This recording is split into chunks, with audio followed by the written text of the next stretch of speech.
My wife Jenny moaned his name in her sleep last night. That's how it started. One moment I was lying there, half asleep, the next, I was wide awake, staring at the ceiling, my heart pounding in my chest. It wasn't my name, she whispered, and the worst part was that I instantly knew whose it was. I didn't say anything. I didn't move. I just lay there, letting the quiet of the bedroom wrap around me while she continued sleeping peacefully beside me, completely unaware of the bomb she had just dropped. His name, of all people. Dave. Her co-worker. You can imagine where my mind went after that. It wasn't a leap to think something was going on between them, not after the last few months. Not with the extra hours she'd been putting in at work, the sudden interest in her appearance, and the constant phone calls that she always took outside, away from me. I'd let it slide for too long, pushing down the suspicion, telling myself that it was just my imagination. But hearing his name leave her lips in our bed? That was the final nail in the coffin. I rolled over and stared at her. Jenny was fast asleep, her breathing even, her face calm like she hadn't just ripped my world apart with a single word. I wanted to wake her up right then and ask her what the hell was going on, but I knew she'd lie. She'd deny it. She always had a way of making me feel like the paranoid one. So instead, I just got out of bed and left the room. I spent the rest of the night on the couch, staring at the ceiling, thinking about every little thing I'd missed, every time I should have called her out but didn't. And with every passing hour, I could feel the rage building inside me. This wasn't going to end with just a confrontation. Not anymore. The next morning, I felt like a zombie. After a night of no sleep, sitting on the couch in the dark, I still couldn't shake the sound of her voice whispering that bastard's name. But I kept it together. Jenny didn't even notice I wasn't in bed when she got up. She was too busy with her routine, checking her phone first thing, rushing through breakfast, acting like everything was normal. I sat there at the kitchen table, my coffee growing cold in front of me, just watching her. Watching her like I should have been doing for the last few months. I don't know how I missed it for so long. The signs were all there. The constant work meetings, the late nights at the office, the sudden need to look perfect every day. She'd started wearing perfume to work, something she hadn't done in years. She'd always been beautiful, but now it was different. It was like she was dressing up for someone else. For him. She was packing up her things, about to leave for work, when I finally spoke.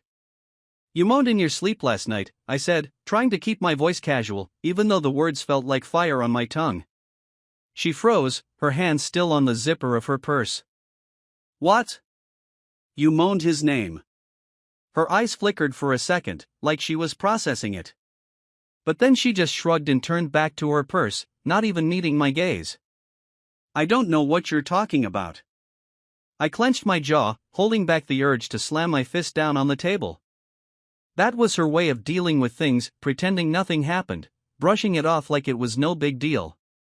But I wasn't going to let her get away with it this time.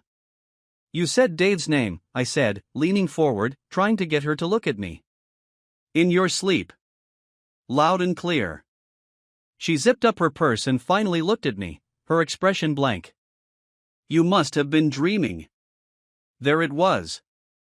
The gaslighting. The manipulation. She had been doing this for months, making me second-guess every little thing, making me feel like the crazy one. But I wasn't dreaming. I wasn't imagining things this time. I wasn't dreaming, Jenny. My voice was tight. You said his name. What the hell is going on with you two? She sighed, like she was annoyed that I was bringing this up. Dave and I work together. We're friends. That's it. You're friends? I said, disbelief creeping into my voice. Then why the hell are you moaning his name in your sleep? She shook her head, already walking toward the door. I don't have time for this right now. I'm going to be late for work. Late for work? I laughed, but it wasn't because I found any of this funny. Jenny, don't you dare walk out that door before you explain yourself. But she was already halfway out. We'll talk about it later, she said over her shoulder, like this was just a regular conversation, like it could wait. Then she was gone. I sat there for a few seconds, listening to the sound of her car pulling out of the driveway. The rage bubbling inside me was getting harder to control. She just walked out like it didn't matter. Like her cheating didn't matter. I grabbed my coffee cup and threw it against the wall, watching it shatter into 1,000 pieces. It didn't make me feel any better. I wasn't going to get any answers from her. At least, not yet. If she wasn't going to tell me what was going on, I'd find out myself. And I had a pretty good idea where to start. Her phone. Jenny wasn't stupid. She always kept it locked, but I'd seen her enter her passcode 100 times. She thought I wasn't paying attention, but I was. 0624, our wedding anniversary. I laughed to myself at the irony of that as I went upstairs to the bedroom. Her phone was still on the nightstand where she'd left it. I grabbed it and unlocked it, my heart pounding in my chest. I didn't know what I was expecting to find, but I knew it was going to hurt. At first, there wasn't much. I went through her texts, nothing. The usual stuff from friends, co-workers, and family. I checked her recent calls, no sign of Dave. I almost started to believe I was wrong. Almost. Then I opened her Snapchat. I'd never really used Snapchat myself, but I knew enough to know that messages disappear after they're opened. I clicked on her chat history and there it was. Dave. There was a whole thread of messages between them, but they were all gone. Deleted. I felt my pulse quicken, my hands tightening around her phone. She was covering her tracks. That much was clear. But people get lazy. They make mistakes. I went back to her photos, scrolling through the gallery. There were the usual pictures of the kids, a few from our last family vacation, and then, at the very bottom of the camera roll, I found it. A video. I clicked on it before I could think twice. It was taken in what looked like a hotel room. The angle was a little off, like she just propped the phone up on a table or something. And there was Jenny, lying on the bed, laughing at something off-screen. And then he walked into view. Dave. The guy I'd had beers with at the company Christmas party. The guy who shook my hand and asked about the kids. That same guy was now crawling into bed with my wife. I couldn't breathe. My chest felt tight, like someone had punched me in the gut. I didn't want to watch, but I couldn't tear my eyes away as they kissed, as his hands roamed her body like he owned it. And Jenny, she was smiling. She was happy. I dropped the phone, letting it clatter to the floor as I stumbled back onto the bed. My mind was spinning, my vision blurred with rage and disbelief. It wasn't just a suspicion anymore. It wasn't some paranoid thought in the back of my head. It was real. She was sleeping with him. Behind my back. In a hotel room, probably while I was at home taking care of the kids. The anger that had been simmering inside me all night finally boiled over. I wanted to destroy something. I wanted to scream, to tear the room apart, to make her feel even a fraction of the pain I was feeling right now. But I didn't. Instead, I just sat there, staring at the wall, letting the reality of it sink in. She had betrayed me. Lied to me. And now, I had the proof. The sound of the video still playing on the floor snapped me out of my daze. I picked up the phone, shutting it off. I didn't need to see anymore. I already knew everything I needed to. But now I had to decide what to do next. Confront her? Pack her things and throw her out? Go straight to a lawyer? No. Not yet. I wasn't done collecting evidence. If she was going to cheat on me and try to play it off like nothing was wrong, then I was going to make sure she paid for it. In the worst way possible. I had the video. That was a start. But there was more to uncover, more I needed to know before I made my move. So I did something I never thought I'd do. I went to our computer and logged into her email. It didn't take long to find what I was looking for. Jenny wasn't as careful as she thought. There were old emails from Dave, sent back and forth, dating months back. Some were professional, work-related, but others? They were anything but. I printed out every single one. By the time I was done, I had a full folder of emails, messages, and screenshots. I'd been up all night, but it didn't matter. The exhaustion was gone, replaced by cold, hard clarity. I was going to confront her. I was going to destroy her. And I was going to make sure she knew that I was the one in control now. She thought she could hide this from me, but she was wrong. This wasn't over. Not by a long shot. I waited for her all day. That was the hardest part. Knowing what I knew and still pretending like nothing had changed. I didn't call her, didn't text her. I wanted her to come home thinking it was just another normal day. She'd come in, drop her purse by the door, and I'd be sitting there, waiting. It would be her worst nightmare, and I would enjoy every second of it. I didn't go to work. I didn't care. I called in sick, told them I had the flu, and spent the entire day in the living room, rehearsing what I was going to say. Every hour that passed, the anger simmered just below the surface. I replayed the video in my mind, seeing her smile at him, the way she touched him, as if what we had meant nothing. By the time her car finally pulled into the driveway, I was ready. My heart was pounding, my hands sweating, but my mind was clear. I knew exactly how this was going to go down. The door opened, and she walked in like it was any other day. She had that casual smile on her face, like she didn't have a care in the world, and it made me sick. I could almost hear the blood rushing in my ears as I stood up from the couch, holding the folder in my hands. "Hey," she said, tossing her keys on the table without even glancing in my direction. "Sorry I'm late. Work was crazy today." I didn't respond. I just stood there, staring at her, waiting for her to feel the weight of my eyes on her. It took a second, but when she finally looked at me, her smile faltered. "What's wrong?" she asked, her voice cautious. She could tell something was off, but she didn't know just how bad it was yet. I held up the folder. "You want to tell me what this is?" She frowned, looking confused. "What are you talking about?" "Don't play dumb, Jenny." My voice was calm, but inside, I was barely holding it together. "You know exactly what this is." Her eyes flickered to the folder, then back to me, and I saw it. That brief moment of panic. She tried to hide it, but it was there. She swallowed hard, glancing at the folder again. "I don't know what you're talking about," she said, but her voice wasn't as confident as it had been a second ago. I opened the folder and pulled out the stack of printed emails, flipping through them until I found the one I wanted. "How about this, then?" I held up the email, reading the first few lines out loud. "Can't wait to see you again. Last night was amazing.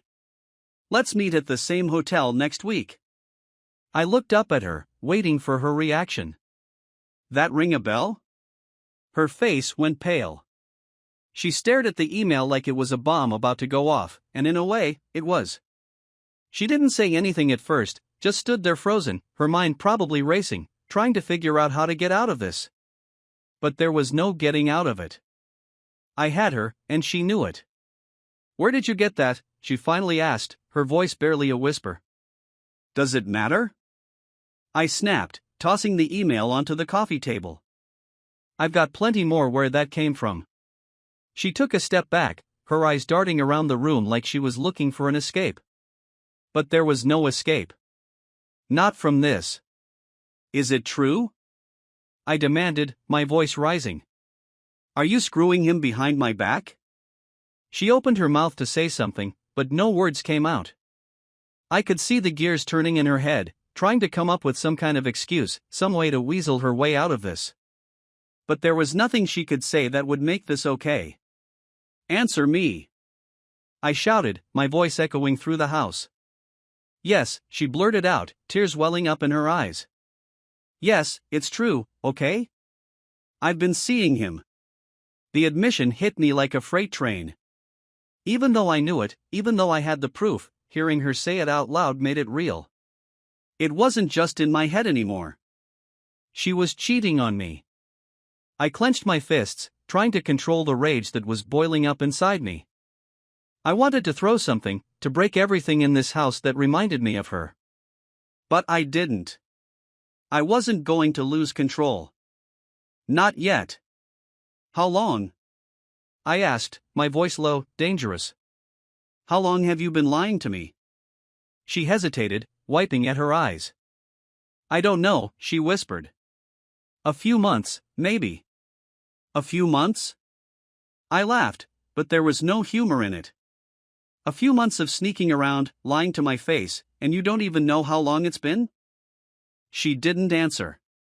She just stood there, looking pathetic, like she was the victim here. Like I was supposed to feel sorry for her. I trusted you, I said, shaking my head. I trusted you, and this is how you repay me? It's not like that, she said quickly, her voice trembling. It's not what you think. Not what I think. I repeated, my anger flaring up again. I saw the video, Jenny. I saw everything. Her eyes widened, and she took another step back, her hand covering her mouth. You saw it? That's right, I said, stepping closer to her. I saw you with him. In that hotel room. So don't you dare stand there and tell me it's not what I think. She started to cry then, her shoulders shaking as the tears streamed down her face. I'm sorry, she sobbed. I didn't mean for this to happen. I don't know what I was thinking. I stared at her, the woman I'd loved for years, the mother of my children, and all I felt was disgust. You didn't mean for this to happen? I repeated, my voice cold. You didn't mean to crawl into bed with him, to lie to my face every day for months? Is that what you're saying? I'm sorry, she cried again, but her words meant nothing to me now. You're sorry? I shook my head, laughing bitterly. You're sorry because you got caught. You're not sorry for what you did. She didn't say anything, just stood there crying, like that would fix everything. Like her tears would somehow erase the betrayal, the lies. But they didn't. I want you out, I said finally, my voice hard. Pack your things and get out of my house. She looked up at me, her eyes wide with shock. What? No, please, we can work this out. I'll do anything. We can go to counseling, we can. I don't want to hear it, I cut her off. You made your choice. Now live with it. She shook her head, reaching out to me, but I stepped back, refusing to let her touch me. Please, just let me explain, she begged. It didn't mean anything. I made a mistake, but we can fix this. We can still fix us. There's nothing to fix, I said, my voice flat. You killed us the moment you decided to cheat. We're done. She collapsed onto the couch, sobbing uncontrollably. Please, she whispered. I love you. I still love you. I felt nothing but anger. How dare she say she loved me after everything she'd done? After months of lying to me, sneaking around with that bastard, she had the nerve to say she loved me? You don't love me, I said, shaking my head. You love him. That's why you did this. You couldn't have cared less about me. I do love you, she insisted, her voice breaking. It was a mistake. I was confused. It's not what you think, I swear. I stood there for a moment, watching her fall apart. I could have yelled. I could have thrown her out right then and there. But I didn't. Instead, I turned around and walked out of the room, leaving her to cry alone. This wasn't over. Not by a long shot. But for now, I needed a plan. A way to make sure that she knew what it felt like to lose everything. And I knew exactly where to start. I wasn't just going to destroy her life. I was going to destroy his, too. As I left the living room and stepped into the kitchen, her sobs echoing behind me, the rage I'd been holding onto all day finally began to morph into something colder, something more calculated. I wasn't going to just throw her out. No, that would be too easy. Too quick. I wasn't looking for a clean break.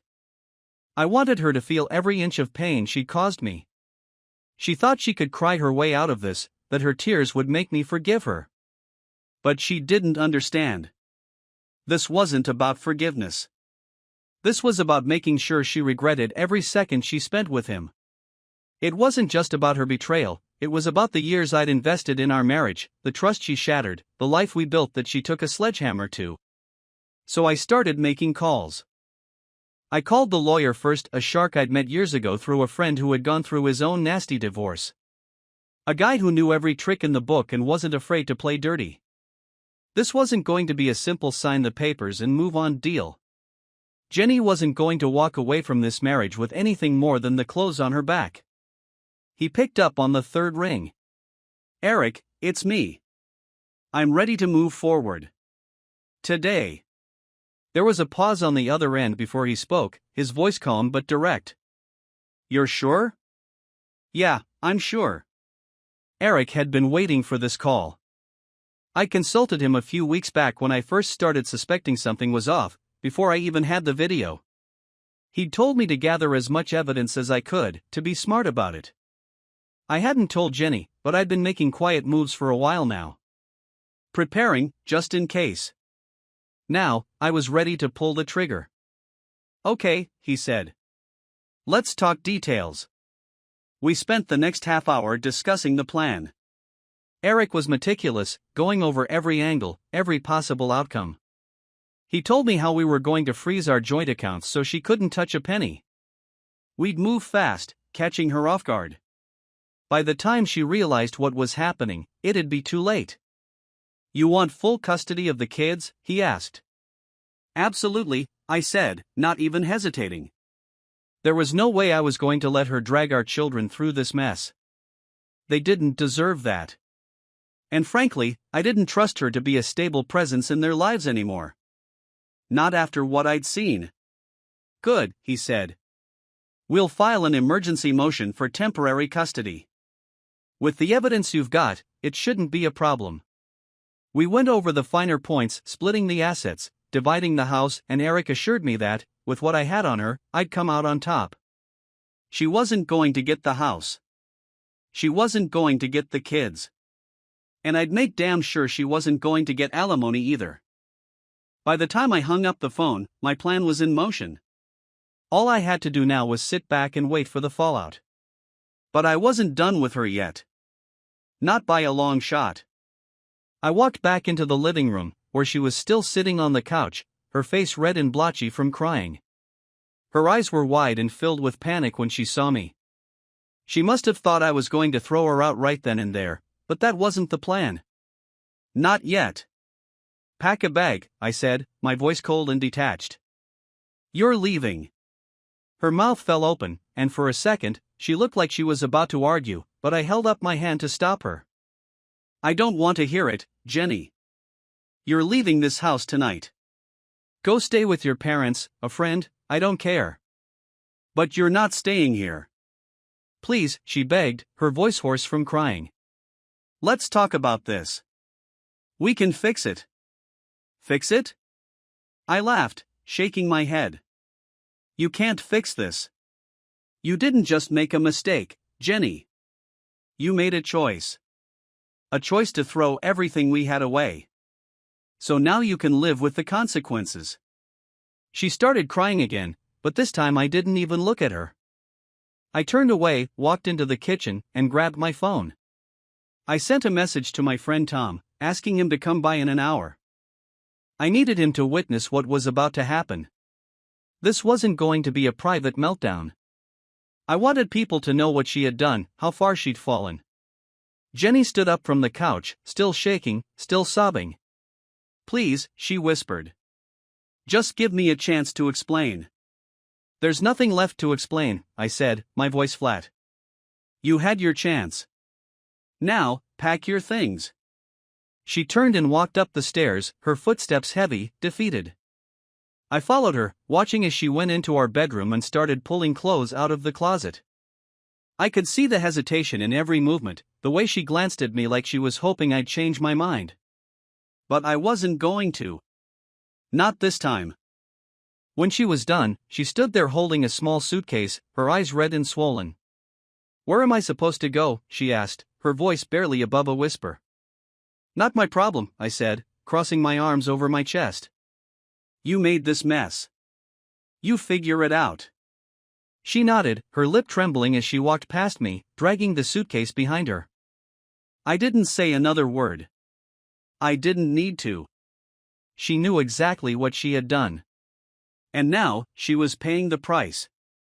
Tom arrived a little while later, just as she was about to leave. He knocked on the door and stepped inside, glancing between the two of us, clearly unsure of what he'd walked into. Hey, he said awkwardly, looking at me. You all right? I'm fine, I said, keeping my eyes on Jenny. She's just leaving. Tom raised an eyebrow, glancing at her suitcase. Leaving? What's going on? I didn't answer right away. I wanted her to say it. I wanted her to admit, in front of someone else, what she had done.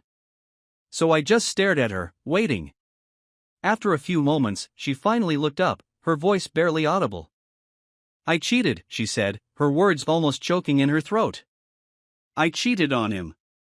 Tom's eyes widened, his gaze shifting back to me, waiting for my reaction. I didn't give him one. I just stood there, arms crossed, my face expressionless. This was her moment. Her confession. Yeah, I said after a long pause. She did. Tom shook his head, letting out a low whistle. Damn. Jenny stood there, holding her suitcase, her face wet with tears, waiting for some kind of forgiveness that was never going to come. I'd done my part. I'd gotten her out of the house, made her admit her betrayal, and now everyone would know. But that wasn't enough. Not yet. Not by a long shot. I turned to Tom. Thanks for coming, man, I said, patting him on the shoulder. I appreciate it. No problem, he said, glancing back at Jenny, still looking shocked by the whole situation. You sure you're okay? I'm fine, I said, my voice calm, almost too calm. I'm better than fine. Jenny took a deep breath, wiping her eyes one last time before turning to the door. She paused, her hand on the doorknob, like she wanted to say something else.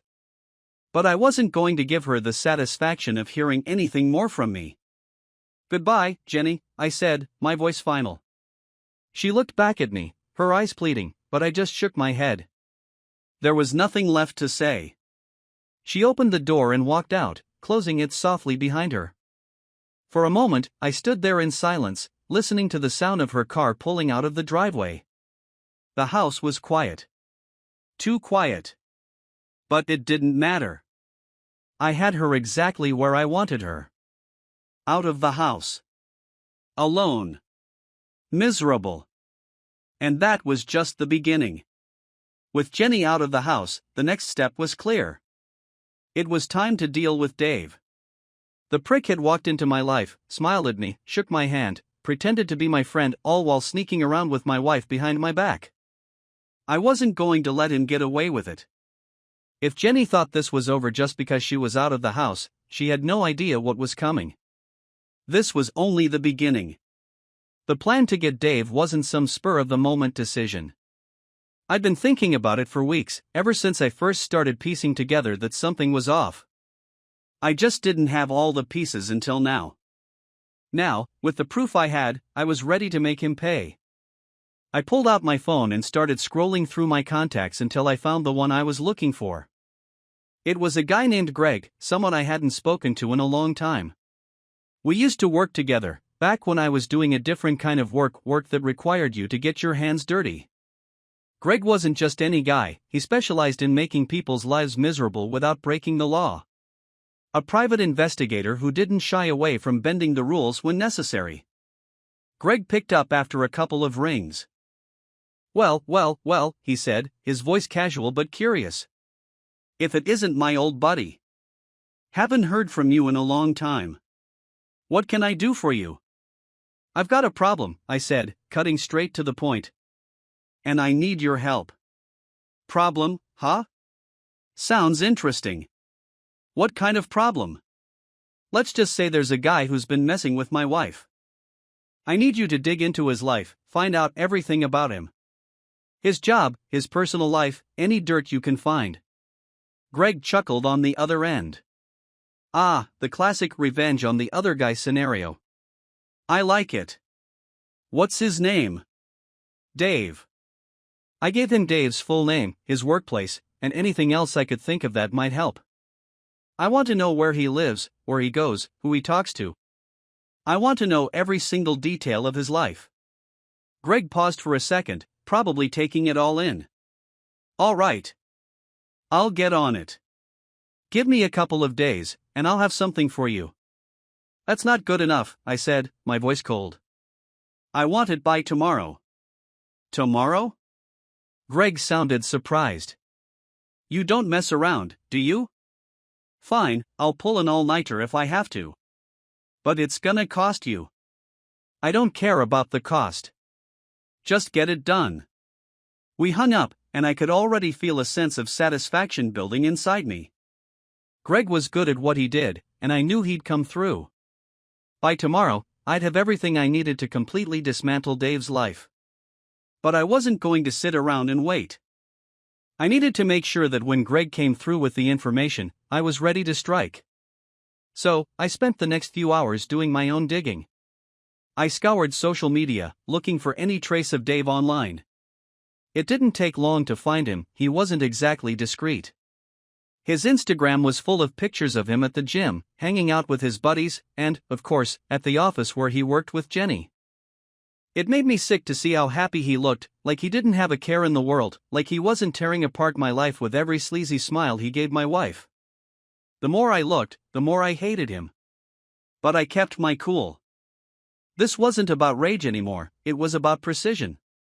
About making sure every piece of his life fell apart exactly the way I wanted it to. By the next morning, Greg called me with an update. All right, I've got what you need, he said. Dave's got a pretty typical life, but there's one thing that might interest you. He's been seeing another woman. Not just your wife. I felt a cold smile creep onto my face. Go on. She's married too. Lives in a fancy neighborhood, got a husband who travels for work a lot. I guess Dave's been keeping busy. This was perfect. Not only was Dave screwing my wife, but he was also screwing someone else's. That meant there was another husband out there who'd want a piece of him too. I could use this. Give me the details, I said, grabbing a notepad. Greg rattled off the address, the husband's name, and any other details he could find. This guy is loaded, Greg added. If you play your cards right, you could really mess with Dave's life in more ways than one. Thanks, Greg, I said, my mind already working out how I was going to use this information. You've been a big help. You know where to find me if you need anything else, he said before hanging up. I sat back, staring at the notes I'd taken. Dave wasn't just messing with my life, he was messing with someone else's too. And now, I had the perfect opportunity to bring everything crashing down on him. The first thing I did was pay a visit to the other husband. His name was Richard, and according to Greg, he was a high-powered executive who spent most of his time flying around the world for business meetings. I doubted he had any idea what his wife was up to while he was away. I drove out to the address Greg had given me, a massive mansion in a gated community. I parked outside, took a deep breath, and walked up to the front door. I didn't even hesitate as I rang the bell. A few moments later, the door opened, and a man in his mid-40s, wearing an expensive suit, stood there, looking at me with mild confusion. Can I help you? He asked. Are you Richard? I asked, my voice steady. Yes, that's me, he said, still looking confused. Who are you? I'm the husband of one of the women your wife is cheating with, I said bluntly, watching the shock register on his face. His expression changed immediately, from confusion to disbelief. What the hell are you talking about? Your wife, I said, keeping my voice calm. She's been screwing around with a guy named Dave. And Dave has been screwing around with my wife. I thought you should know. He just stood there for a second, staring at me like he couldn't believe what I was saying. But then, slowly, the reality of it seemed to sink in. His face turned red, and his hands clenched into fists at his sides. You're serious? He asked, his voice low and dangerous. Dead serious, I said, pulling out my phone and showing him the photos Greg had sent me, pictures of Dave and his wife together. I've got proof. Richard stared at the photos, his jaw tightening as he looked through them. That son of a bitch, he muttered under his breath. Yeah, I said, slipping my phone back into my pocket. So what do you want to do about it? He looked up at me, his eyes filled with fury. I want to ruin him. I nodded, a cold smile spreading across my face. Good. So do I. Over the next few days, Richard and I put together a plan. We didn't just want to confront Dave. We wanted to completely destroy him. And with both of us working together, it wasn't hard to figure out how. First, we hit him where it hurt, his job. Richard made a few calls to some people he knew, important people who had connections with Dave's company. Within 24 hours, rumors were spreading that Dave had been having an inappropriate relationship with not one, but two married women in the office. It didn't take long for HR to catch wind of it. By the end of the week, Dave was called into a meeting with the higher-ups, and he was out of a job before he even knew what hit him. Next, we went after his personal life. Richard confronted his wife, and she confessed everything, begging for forgiveness. He didn't give it to her. Instead, he filed for divorce immediately, just like I had with Jenny. Dave thought he was being discreet, but we made sure his little secret was out in the open for everyone to see. His reputation, both at work and at home, was completely trashed. I didn't hear from Jenny during all of this, and I didn't care. I was too focused on making sure Dave's life crumbled. Every time I got an update from Richard, every time I heard that another part of Dave's world had fallen apart, it felt like a victory. Like I was taking back control of my life, piece by piece. By the time we were done, Dave had nothing left. No job, no relationship, no reputation. He was a broken man, just like I'd planned. And I wasn't sorry for any of it. Not even a little. The fallout with Dave was complete. He'd lost his job, his reputation, his relationship with the other woman, and most importantly, any shred of dignity he had left. My work there was done. But with Dave ruined, I knew it was time to turn my focus back to Jenny. I couldn't let things sit where they were. She'd been out of the house for nearly 2 weeks, staying with her parents, from what I'd heard. I hadn't reached out. Why would I? She was nothing to me now, just a loose end I needed to tie up. That last confrontation had been ugly. Her tears, her begging, it still echoed in my head. But I didn't feel sorry for her. Not after what she did. Still, there was unfinished business between us. I needed to finalize things, close the book on this chapter of my life, and move on. There was only one way to do that. I had to see her, face to face, one last time. I set the meeting for that weekend, a Saturday afternoon. I told her we needed to talk, and she agreed right away, probably hoping for some kind of reconciliation. It was pathetic, really. The fact that she still thought there was a chance. I wasn't going to drag this out any longer than it needed to be. I was going to lay everything out, tell her what was happening, and walk away. Simple. We met at a coffee shop downtown, neutral ground. I didn't want to see her at our house, and there was no way in hell I was going to her parents' place. As I sat at the table, waiting for her, I couldn't help but wonder what she was thinking. Did she know how bad things were going to get for her? Did she think there was any part of me that would ever forgive her? When she walked in, I almost didn't recognize her. She looked smaller, like the weight of everything had finally caught up with her.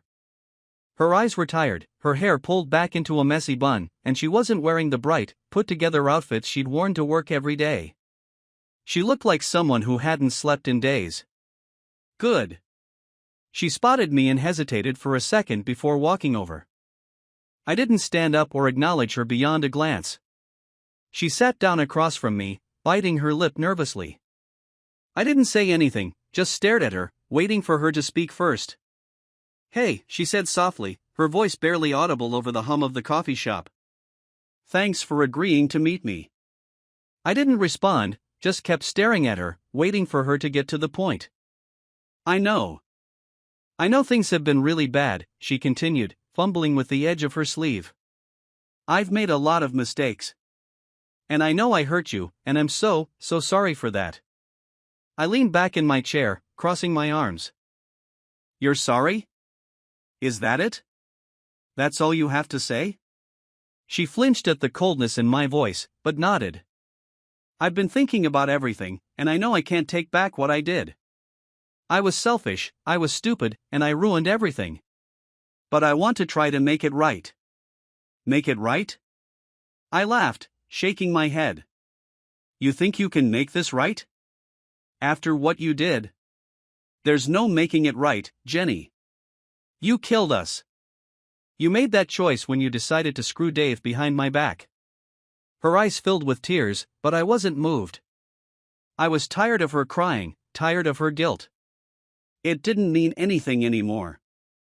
"I know," she whispered, wiping at her eyes.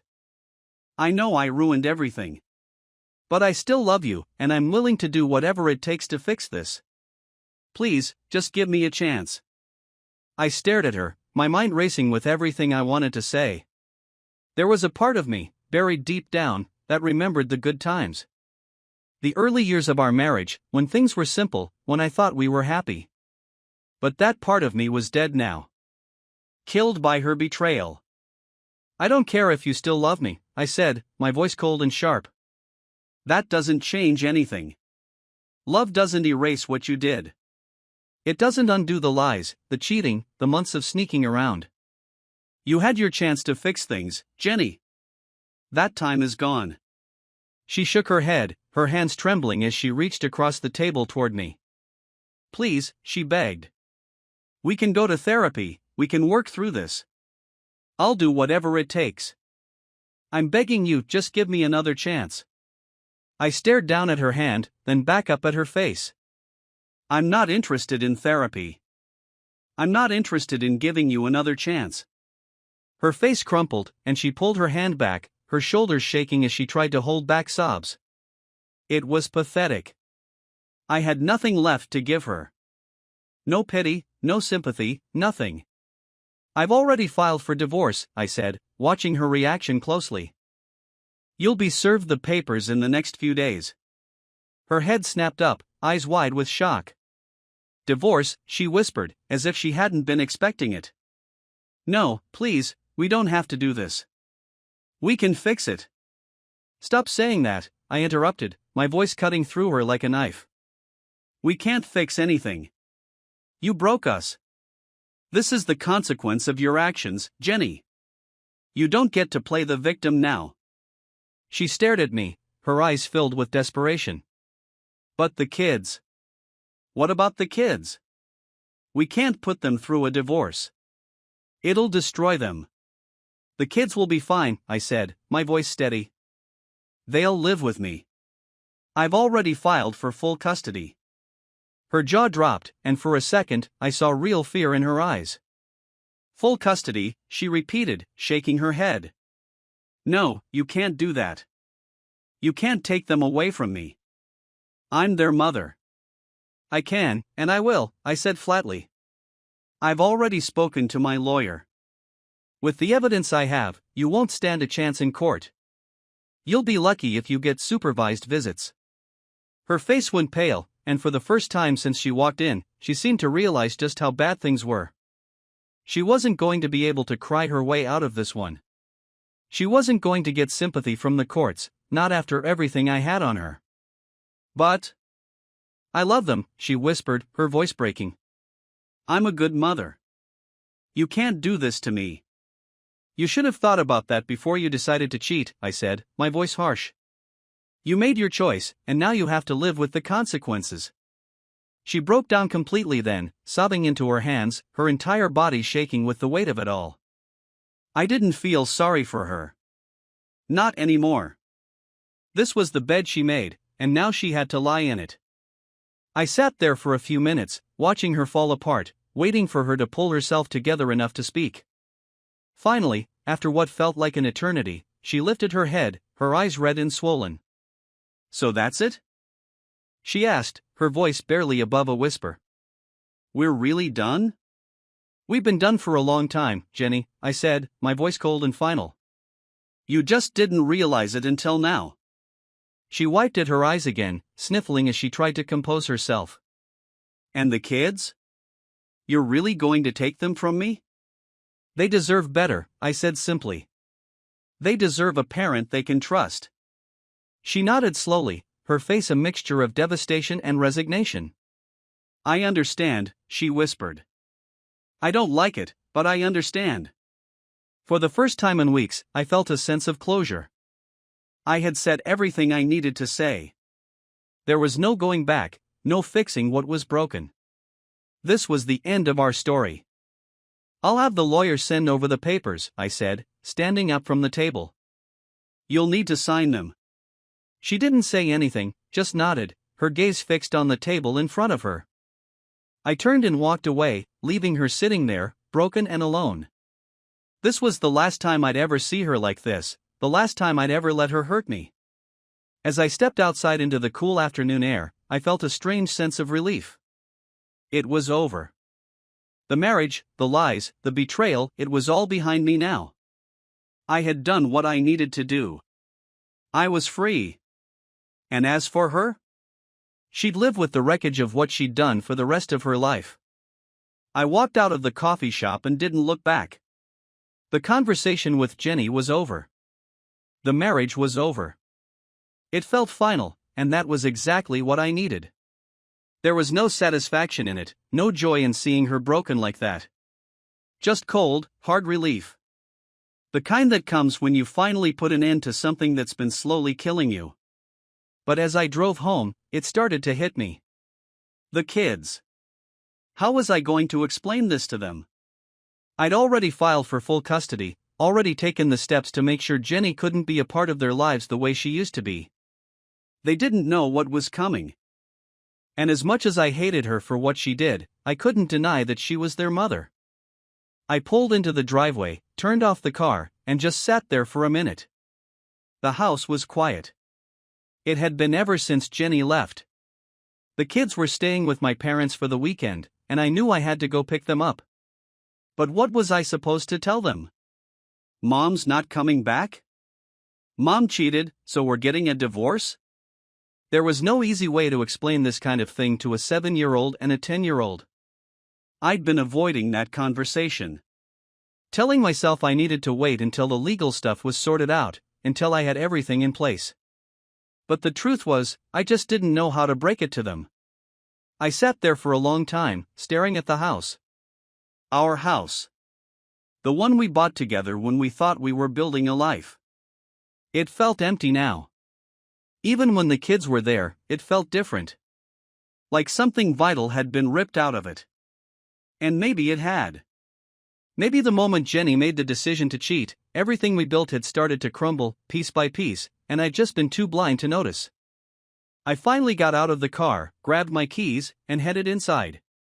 The house was just as I left it, clean, orderly, but it didn't feel like home anymore. Not without the kids' laughter filling the rooms, not without the noise of life happening around me. I tossed my keys on the counter and headed for the bedroom, my mind still racing. I needed to get my head straight before I went to pick them up. Sitting on the edge of the bed, I thought about everything that had happened. The cheating, the lies, the confrontation, the revenge. I'd torn Dave's life apart. Jenny was living with her parents, probably trying to figure out what the hell to do next. And me? I'd done everything I set out to do. I'd wrecked her world, made sure she felt the full weight of her betrayal. But was it enough? Was that really what I wanted? I reached for my phone and scrolled through the messages. One from Eric, my lawyer, telling me that everything was moving along smoothly. The divorce papers would be sent over to Jenny's parents' house in the next day or so. The custody agreement was already in motion. Everything was lined up perfectly. I was about to get exactly what I wanted, full control. Of my life, of the kids' lives, of everything. But as I sat there, staring at the phone, I realized something. The anger that had fueled me, the rage that had driven every decision I made since I found out about the affair, it was starting to fade. Not completely. Not yet. but enough to make me stop and think about what came next. I'd been so focused on destroying her, on getting revenge, that I hadn't thought about what came after. What life would look like once all of this was over. I'd won. If you could call it that. But what exactly had I won? I had the house, the kids, the legal victory. I'd taken everything from her, just like I planned. But the satisfaction I thought I'd feel wasn't there. Not really. Instead, I felt empty. Like I'd been running on pure adrenaline for weeks, and now that the finish line was in sight, I didn't know what to do with myself. I'd been so consumed by the need to hurt her that I hadn't stopped to consider what came next. And now that everything was falling into place, I was left with this hollow feeling in my chest. I needed to see the kids. That much was clear. They were the only thing that still felt real in all of this. The only thing that mattered. So I grabbed my jacket, grabbed the car keys again, and headed back out the door. The drive to my parents' house was short, but it felt longer than usual. My mind kept going back to that last conversation with Jenny, the way she'd looked at me when I told her I was filing for full custody. The fear in her eyes, the panic. She was losing everything. And she deserved it. Didn't she? I pulled into my parents' driveway, turned off the car, and just sat there for a moment, watching the house. The kids were probably inside playing, unaware of the storm that was about to hit them. My mom had offered to keep them for the weekend, to give me some time to deal with the fallout of everything. But I knew I couldn't avoid it any longer. I got out of the car, walked up to the door, and knocked. My mom answered, smiling when she saw me. "Hey, honey. How are you holding up?" I shrugged, forcing a small smile. "I'm okay. Is everything good with the kids?" She nodded, stepping aside to let me in. "They're in the backyard, playing. They've been asking about you, though." I nodded, stepping into the house and heading toward the back door. I could hear their laughter before I even stepped outside, and for the first time in days, I felt a small sense of peace. When I stepped into the backyard, they saw me immediately. Sarah ran over first, her face lighting up when she saw me. "Daddy!" I scooped her up, hugging her tightly as she giggled. Daniel wasn't far behind, running up and wrapping his arms around my leg. "Dad!" I knelt down, pulling them both into a tight hug. "Hey, guys. How's it going?" They started talking all at once, telling me about what they'd been doing with Grandma and Grandpa, the games they'd been playing, the fun they were having. For a moment, I just let myself get lost in it. Their excitement, their innocence. They had no idea what was coming. But I knew that I couldn't put it off any longer. I had to tell them. So after a few minutes, I stood up and gestured for them to follow me over to the patio. "Hey," I said, trying to keep my voice steady. "We need to talk about something." They sat down, looking up at me with wide eyes, waiting. I took a deep breath, sitting down in front of them. "You know how Mom hasn't been home for a while?" They both nodded, their expressions growing more serious. "Well, Mom and we've decided that we're not going to live together anymore." Sarah's face scrunched up in confusion. "What do you mean?" I swallowed hard, trying to keep my voice calm. "It means that Mom and I are getting a divorce." The words hung in the air, heavy and painful. Daniel looked down at his shoes, his little brow furrowed. Sarah blinked a few times, processing what I'd said. "Why?" she finally asked, her voice small. I took a deep breath, trying to figure out how to explain it without making things worse. Sometimes, grown-ups don't get along the way they used to. And when that happens, it's better for everyone if they live apart. "But we can fix it, right?" Sarah asked, her eyes wide with hope. "Like when we fixed the TV?" I shook my head, my heart breaking a little. "No, sweetie. This isn't something we can fix." They sat there in silence, both of them trying to understand what I was saying. And in that moment, I realized that as much as I'd won the legal battle, as much as I'd destroyed Jenny's life, the real cost of this whole mess was sitting right in front of me. I could take the house, the kids, everything. But at the end of the day, the damage was done. they'd lost their family. I hugged them both tight, trying to hold back the overwhelming sense of failure that was creeping up on me. I thought I'd won. But looking at their faces, I wasn't so sure anymore. What had I really won?